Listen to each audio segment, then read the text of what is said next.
Hello students, I'm Pratibha Sharma from English classes. Today we are going to discuss a very important chapter of grammar, that is conjunctions. So let's begin with the definition of conjunctions. A conjunction is a word that joins words, phrases, clauses and sentences. आप सभी जानते हो conjunction क्या होता है? Conjunction is a word, एक ऐसा शब्द that joins words, phrases, clauses and sentences, जो किसको ज्वाइन करता है, किसको कनेक्ट करता है, या तो वर्ड्स को कनेक्ट करता है, या फ्रेजेस को कनेक्ट करता है, या क्लॉजेस को, या फिर सेंटेंसेस को कनेक्ट करता है. Means you can call it connector also. It also establishes a relation between the parts that have been joint. और जिन दो पार्ट्स को ये ज्वाइन करता है, whether they are words, they are phrases, clauses और सेंटेंसेस, ये उनका आपस में रिलेशन भी इस्टेब्लिश करता है. So let's see a few examples. Rakesh and Rajesh are brothers. Here you can see Rakesh and Rajesh. Two words, Rakesh and Rajesh. These two words have been joined using and. And को use करके हमने इन दो words को जोड़ा. तो this and is conjunction. I know that she is your sister. यहाँ I know एक clause है, शी इज़ योर सिस्टर ये एक क्लॉज है. इन दोनों क्लॉजेस को हमने दैट की हेल्प से कनेक्ट किया. So that is also a conjunction. Work hard or you will fail. This is a sentence. This is also a sentence. और you can say that this is a coordinate clause. So here we have joined using or. This is a conjunction. Radha is dancing and Meena is Radha is singing and Meena is dancing. Here also we can see we have used and to join these two sentences or these two main clauses. So and, that, or and all these are conjunctions. So let's read the types of conjunctions also. Conjunctions are divided into two classes. हम इनको दो types में divide करते हैं. One is coordinate conjunctions and second is subordinate conjunctions. So first of all, let's discuss coordinate conjunctions. What are coordinate conjunctions? These conjunctions join words, phrases, clauses and sentences of equal rank or grammatical units of the same kind. अब देखिए बेटा, इसमें क्या बताया है कि जो ये कंजंक्शंस होती हैं, कोऑर्डिनेट कंजंक्शंस, ये जिन वर्ड्स को, फ्रेजेस को, क्लॉजेस को या सेंटेंसेस को ज्वाइन करती हैं वो इक्वल रैंक के होते हैं, या फिर वो एक जैसे रैंक की ग्रामेटिकल यूनिट्स होती हैं. एक जैसे रैंक की मतलब या तो दोनों नाउन्स होंगे, या दोनों वर्ब्स होंगी, या दोनों एडजेक्टिव्स होंगे, या दोनों एडवर्ब्स होंगी. Let's see the examples. Go and bring me a book. Here you can see go and bring. These are two verb forms. दो verb की forms हैं और दोनों ही first form हैं. दोनों verbs को connect किया and से. Equal rank की आप कह सकते हो यूनिट हो गई. गिव मी मिल्क और कॉफ़ी. यहाँ और से हमने मिल्क और कॉफ़ी को कनेक्ट किया. Milk is a noun, coffee is also a noun and both are beverages you can say. So they are also of equal ranks. He is rich but not happy. Here rich and happy both are adjectives. So we have joined two adjectives, means they are also unit of same kind. There are four types of coordinate conjunction in which coordinating clauses are joined. अब ये जो coordinate conjunctions होती हैं ये चार तरह की हैं जिनको हम आगे डिस्कस करने वाले हैं. सबसे पहले बेटा दैट इज़ क्यूमुलेटिव कंजंक्शंस. अब जो क्यूमुलेटिव कंजंक्शंस होती हैं वो क्या करती हैं, ऐड वन स्टेटमेंट और अ फैक्ट विद अनदर. यानी क्यूमुलेटिव कंजंक्शन में हम सिर्फ स्टेटमेंट्स को कनेक्ट करते हैं.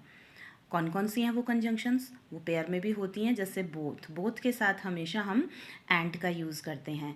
फिर आपका TOO टू. नॉट ओनली के साथ हमेशा बट ऑल्सो का यूज़ होता है. Then as well as also. So she is both beautiful and intelligent. यहाँ आप देख सकते हो this is a statement only, यानी एक चीज़ बताई जा रही है. She is both beautiful and intelligent. वो ब्यूटिफुल भी है और इंटेलिजेंट भी है. अब आप यहाँ ये भी देख सकते हैं कि ब्यूटिफुल और इंटेलिजेंट ये दोनों ही एडजेक्टिव्स हैं और यहाँ पर एक स्टेटमेंट दी गई है. बोथ के साथ में एंड का यूज़ किया जाता है. He is not only rich but also clever. यहाँ पर रिच और क्लेवर दोनों ही क्या हैं, ये दोनों भी एडजेक्टिव्स हैं और यहाँ भी ये एक स्टेटमेंट है. और एक चीज़ आपको ये भी ध्यान में रखनी है कि नॉट ओनली के साथ हमेशा बट ऑल्सो का यूज़ होता है. इसके बाद और एग्जाम्पल देखते हैं हम. Mohan is reading and his sister is cooking. Reading and cooking दो एक्टिविटीज़ आप कह सकते हो कि दोनों यहाँ पर एक तरह से एक्शंस हैं, वर्ब्स हैं, उनको दिखाया गया है। उसके बाद है he as well as his parents is illiterate. यहाँ पर आपको एक चीज़ और याद रखनी है बेटा, जब एज वेल एज का यूज़ होगा तो उसमें आप देखिए two subjects are there, one subject is before as well as and the other subject is after as well as. एक सब्जेक्ट इससे पहले मिलेगा, एक सब्जेक्ट बाद में मिलेगा। और जो वर्ब है वो किससे एग्री करती है? Verb always agrees with the first subject. As well as में वर्ब हमेशा फर्स्ट सब्जेक्ट से एग्री करती है। तो यहाँ ही के अकॉर्डिंग हमने इज लगा दिया। ये भी एक स्टेटमेंट है। तो स्टेटमेंट को जो कंजंक्शन कनेक्ट करती हैं वो कंजंक्शन क्या कहलाती हैं? Those conjunctions are cumulative conjunctions. Then we come to adversative conjunctions. Adversative conjunctions में क्या होता है? पहले तो हम देखते हैं वो कौन कौन सी हैं। Wherever, but, still, yet, nevertheless, however, while, etcetera. Join two, ये क्या करती हैं? These join two sentences and show contrast between them. What is contrast? Contrast का मतलब अपोजिट। ये दो अपोजिट चीज़ों को जोड़ेंगी। एडवर्जेटिव, एडवर्स का मतलब भी अपोजिट ही होता है, कंट्रास्टिंग, कंट्रेरी और कंट्राडिक्टरी। तो यहाँ पर ये अपोजिट्स को जोड़ती हैं। अब आप देखिए, my uncle is rich while my father is poor. Now rich and poor they are opposite, ये दोनों एक दूसरे के अपोजिट हैं। अब यहाँ अपोजिट स्टेटमेंट्स को जोड़ा गया तो ये आपकी एडवर्जेटिव कंजंक्शन हो गई। क्या? While. I felt angry but I kept quite. मुझे गुस्सा आया बट मैं शांत रहा, मैं चुप रहा। तो गुस्सा आया तो कुछ करना चाहिए था, चुप कैसे रहे? तो यहाँ पर भी एंग्री का उल्टा क्वाइट हो गया। तो यहाँ पर भी हमने क्या किया? बट से यहाँ कंट्रेरी या अपोजिट चीज़ों को जोड़ा। He worked hard nevertheless he failed. Nevertheless in spite of, यानी कि मेहनत करने के बाद भी वो क्या हुआ? वो फेल हो गया। तो मेहनत की थी तो पास होना चाहिए था। तो hard work and failure they are also opposite. तो अपोजिट को जोड़ने वाली कंजंक्शन एडवर्जेटिव कंजंक्शन होती है। उसके बाद है अल्टरनेटिव कंजंक्शन। यहाँ आपको इस नाम से ही पता चल रहा होगा, जिसमें कोई ना कोई ऑप्शंस मिले, चॉइस मिले। दे भी रखा है express a choice between two statements. यहाँ पर दो स्टेटमेंट्स के बीच में आपको चॉइस मिलेगी। कौन कौन सी हैं वो कंजंक्शंस? जैसे आइदर, पेयर में आइदर के साथ और, नाइदर के साथ नोर।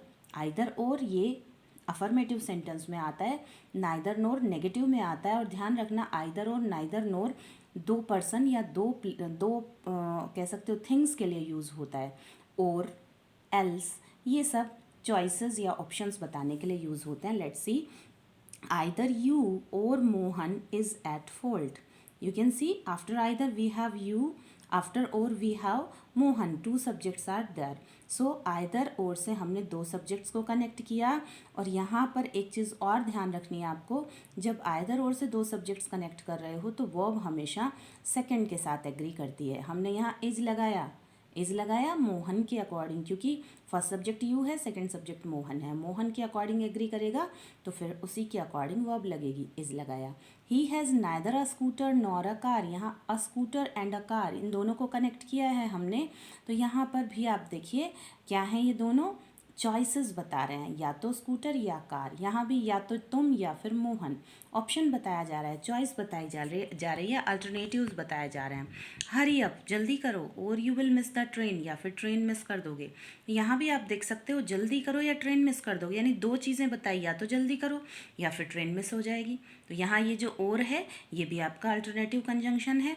Work hard otherwise you will fail. मेहनत करो वरना फेल हो जाओगे। यहाँ भी दो आपके सामने चॉइस है, या तो मेहनत कर लो या फिर फेल हो जाओगे। तो अल्टरनेटिव्स को, चॉइसेस को, ऑप्शंस को जोड़ने वाली कंजंक्शन हमारी अल्टरनेटिव कंजंक्शंस होती हैं। उसके बाद आता है illative conjunctions. They show that one fact or statement is inferred. Inferred का मतलब कह सकते हो कंक्लूडेड और प्रूव्ड फ्रॉम अनदर, यानी इसमें आपको जो दो स्टेटमेंट मिलेंगी वो दोनों एक दूसरी को प्रूव करेंगी। और वो कौन कौन सी हैं conjunctions? Therefore, so, for, then. देखिए, he worked hard so he passed. अब देखो, एक तो इसमें ये स्टेटमेंट हो गई कि उसने मेहनत की, और दूसरी स्टेटमेंट हो गई कि इसलिए वो पास हो गया। अब अगर आपसे कोई पूछे कि वो पास हो गया, वाई, क्यों हुआ? आप बोलोगे ही वर्कड हार्ड, क्योंकि उसने मेहनत की। और अगर हम पूछें ही वर्कड हार्ड, उसने मेहनत की, तो क्या उसका क्या इफेक्ट या रिजल्ट निकला तो आप बोलोगे सो ही पास, इसलिए वो पास हो गया। ये स्टेटमेंट इसको प्रूव कर रही है, ये स्टेटमेंट इसको प्रूव कर रही है। The bus is about to go, बस जाने वाली है, लेट्स गेट इन देन, चलो उसमें बैठते हैं। क्यों बैठें? क्योंकि बस जाने वाली है। अब बस जाने वाली है तो क्या करें? उसमें बैठ जाते हैं। ये भी एक दूसरे को प्रूव कर रही हैं। The days are short for it is December, क्योंकि दिसंबर है, फोर का मतलब बिकॉज भी होता है, क्योंकि दिसंबर है। द डेज आर शॉर्ट, इसलिए दिन छोटे हैं, सर्दियों में दिन छोटे हो जाते हैं ना, when it is winter season. The days are short, दिन छोटे हैं, क्यों छोटे हैं? फॉर इट इज़ दिसंबर, क्योंकि ये दिसंबर है। So both the statements are proving, or you can say they are inferring one another. So here we can say this is elative conjunction. So these were our coordinating conjunctions.